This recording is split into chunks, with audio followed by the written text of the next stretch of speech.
अपने मालिक का मैं नाम लेकर बज में कीमती अदा कर रहा हूँ।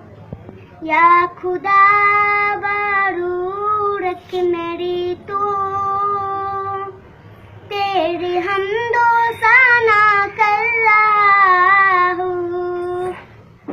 तू जो चाहे तो बन जाएगी से मात, मेरे सजदों की क्या है हकीकत।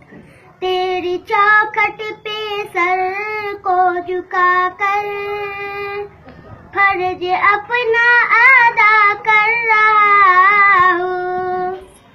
मैंने दुनिया का देखा नजारा, अलमदद के मैंने पुकारा। मुझको अपनी पनाहों में रखना, बस यही